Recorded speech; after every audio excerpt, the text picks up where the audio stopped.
रश्मि के जाने के बाद घर कितना सूना सूना लगता है।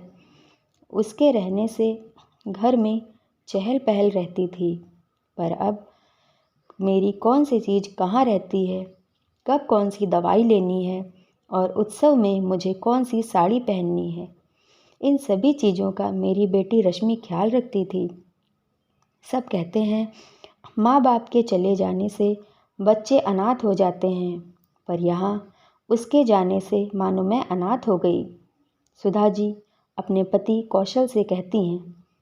कौशल जी बोले, सुधा, कौन सी बेटी माँ बाप के पास हमेशा रहती है। एक ना एक दिन उसे विदा होकर अपने ससुराल जाना ही होता है। जैसे तुम इस घर में आई, वैसे ही तुम्हारी बेटी अपने घर गई, और फिर तुम ये क्यों भूल जाती हो कि तुम भी किसी की बेटी को विदा करवा कर लाई हो। तो एक बेटी को विदा की हो, अगर मानो तो बहू भी तो बेटी के समान होती है। सुधा बोली, ये सब सुनने में अच्छा लगता है। कोई बहू बेटी नहीं बन सकती, क्योंकि अपनी माँ तो अपनी ही होती है। जितना वो अपनी माँ के लिए दर्द महसूस करती होगी, क्या मेरे लिए वो दर्द महसूस कर पाएगी। मुझे नहीं लगता कि आपकी बहू अपनी माँ की जगह मुझे दे पाएगी। इतना कहकर वो उदास होकर लेट गई। कौशल जी बोले, सुधा, बुरा ना मानो तो एक बात कहूँ, कोई भी लड़की बुरी नहीं होती। हालात ऐसे हो जाते हैं कि सबकी नज़रों में वो बुरी बहू बन जाती है, वरना अगर सास माँ जैसा प्यार दे तो बुरी से बुरी बहू भी बेटी का रूप ले लेती है। एक बार कोशिश करके देखो, शायद तुम्हें बेटी की कमी महसूस ना हो, क्योंकि रश्मि के जाने के बाद अब इस घर में नेहा बहू ही तो रह गई है। बेटी के विदा होने के बाद माँ बाप का मन और शरीर दोनों थक जाता है। सुधा जी और कौशल जी इतने थक गए थे कि वो सो गए। इधर नेहा सबके जाने के बाद पूरे घर को ठीक कर रही थी। फिर थोड़ी देर बाद वो सुधा जी की सभी चीज़ों को व्यवस्थित ढंग से रखी। फिर धीरे से सुधा जी के पैरों में तेल की मालिश की और उन्हें कंबल से ढककर अपने कमरे में चली गई, और उन्हें पता भी नहीं चला। जैसे ही नेहा कमरे में गई, उसका पति मानव बोला, आ गई, माँ की सभी चीज़ों को ठीक से रखकर, तुमसे भी रहा नहीं जाता है। नेहा बोली, मम्मी जी को आदत है सुबह जगते ही गैस वाली दवाई लेने की और अपना कमरा व्यवस्थित देखने की। अब कल तक तो रश्मि दीदी सब कुछ उनका संभालती थी, अब वो तो गई ससुराल। मैं नहीं चाहती उनके जाने के बाद मम्मी जी को उनकी कमी खले। मानव बोला, तुम जानती हो, तुम कितना भी कर लो, मम्मी की बेटी नहीं बन पाओगी, क्योंकि वो बहू को बेटी बनाना ही नहीं चाहती। नेहा बोली, मानव बाबू, कोशिश करने वालों की हार नहीं होती। और कहीं आपको डर तो नहीं लग रहा कि अगर मम्मी जी मुझे बेटी बना लें तो वो आपसे ज़्यादा मुझे प्यार करेंगी। मानव बोला, तुम्हारी हिम्मत को दाद देता हूँ, अब थोड़ा आराम कर लो, कल से तुम्हारा काम और बढ़ जाएगा। इतना कहकर दोनों सो गए। अगले दिन सुधा जी अपने वक्त पर जगीं तो देखा उनके बिस्तर के बगल में सभी चीज़ें व्यवस्थित रखी गई हैं। सुधा जी बोली, लगता है रश्मि जाने से पहले मेरी सारी चीज़ों को व्यवस्थित करके गई है। कौशल बाबू मुस्कुराते हुए बोले, नींद से जागो सुधा, रश्मि कल अपनी ससुराल चली गई।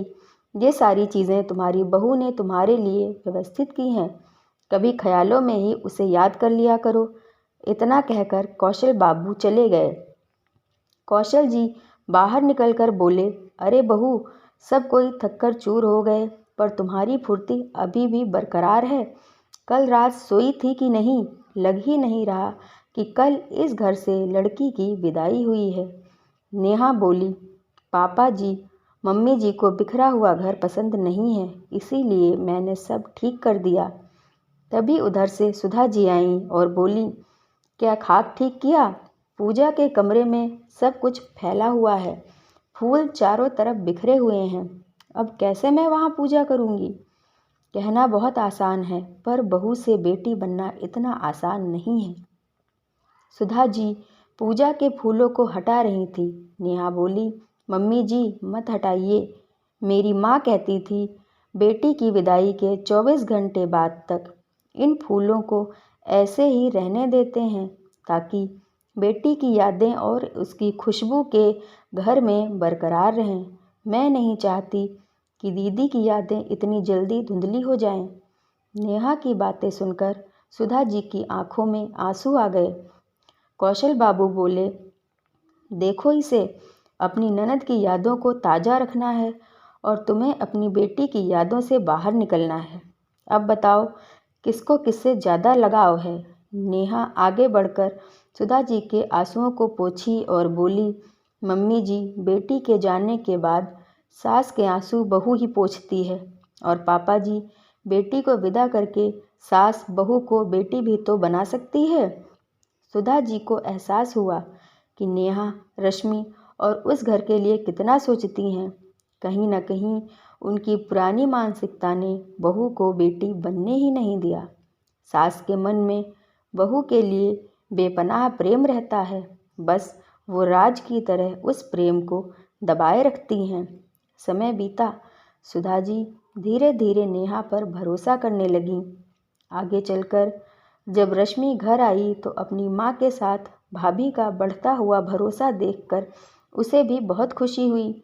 वो सुधा जी से बोली, माँ अब मुझे आपकी चिंता नहीं है, क्योंकि अब आपके आंसू पोंछने के लिए आपकी बहू ने आपकी बेटी की जगह ले ली है।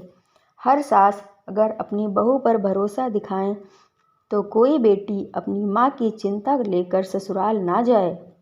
सुधा जी ने अपनी दोनों बाहें फैलाईं तो एक तरफ से रश्मि और दूसरी तरफ से नेहा ने उन्हें गले से लगाया।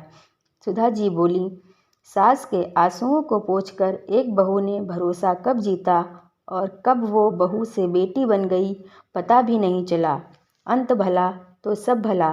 बेटी ने माँ की चिंता भाभी को दे दी और बहू ने सास की चिंता को माँ की चिंता समझकर अपनी जिम्मेदारी निभाई। दोस्तों, भरोसा एक ऐसा शब्द है जिस पर हर रिश्ता टिका होता है। अगर बेटी के जाने के बाद सास के आंसू बहू पोंछती है तो सास उस पर भरोसा क्यों नहीं जता सकती? क्यों बहू को बेटी नहीं बना पाती? क्या आपके पास इन सवालों के जवाब हैं?